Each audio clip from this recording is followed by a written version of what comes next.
Bem-vindo a mais esta reflexão. Precisamos crer no Senhor. Mas o que nos move? Qual é a razão de crermos? E por que os cegos creram quando Jesus perguntava, na realidade, quando ele falou que era possível a cura? A gente precisa ter o entendimento claro acerca do que significa crer e como nós podemos crer no Senhor. Porque se não entendermos, se pensarmos que se trata de algo excepcional, de algo miraculoso, de algo extraordinário diante, vamos dizer assim, de um derramar, de um operar de Deus em nossas vidas para crermos, estamos equivocados. Tem a situação dos cegos em Mateus 9, 28 e 29, diz assim: quando ele entrou em casa, os cegos se aproximaram e Jesus lhes perguntou: vocês creem que eu posso fazer isso? Eles responderam: sim, Senhor. Então Jesus tocou nos olhos deles, dizendo: que se faça com vocês conforme a fé que vocês têm, ou seja, era decorrente da fé que eles tinham. Mas o que é o ato de crer? O que é a fé? Eles ouviram falar de Jesus. Eles ouviram o que acontecia, o que Jesus estava fazendo. Eles conheceram a palavra do Senhor. Por isso eles creram.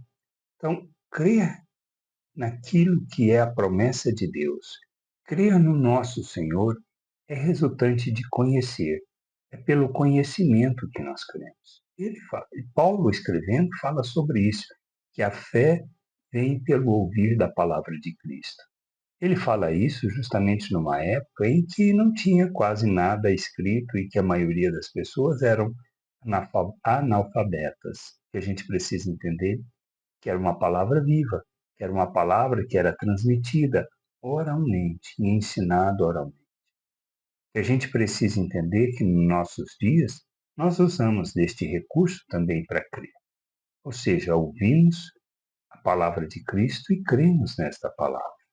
Mas isso é resultante de conhecermos, de andarmos. A nossa jornada se trata disso, Deus falando e nós ouvindo.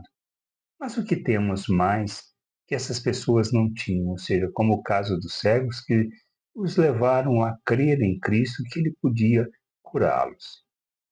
A palavra de Deus. Nós temos a palavra escrita e nós precisamos conhecê-la. Porque se não conhecermos, nós não creremos. Se não crermos, nós não nos moveremos na direção da vontade de Deus. Por isso, somente podemos conhecer o Senhor, só podemos crer no que Ele fala, nas suas promessas, se conhecermos essas promessas. Caso contrário, não creremos. É simples assim. Se trata de um processo de conhecer, se trata de um processo de crer naquelas palavras. O operar de Deus que nos move nessa direção.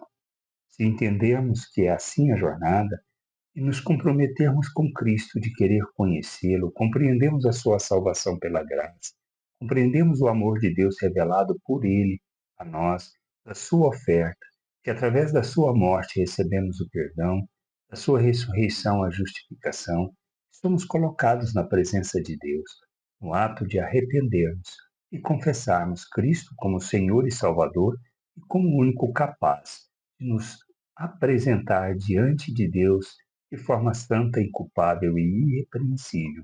Quando entendemos isso e nos movemos na direção da vontade de Deus, esse é o ato de crermos, crermos nas promessas. Por isso, arrependido, confessamos. Por isso, nós nos comprometemos com Deus, porque sabemos que Ele nos colocou na presença do Pai e temos que santificar o nosso proceder. Mas para isso, precisamos conhecer, e para conhecer, precisamos ouvir mais desta palavra. E conhecer essa palavra, fazer a leitura da palavra, é algo fundamental para o nosso crescimento espiritual, para o nosso amadurecimento e para cumprirmos o nosso papel neste mundo, andando de modo digno da vocação. Que a gente entenda e que a gente busque o conhecimento do Senhor e a compreensão da sua vontade. Graça e paz sobre a tua vida.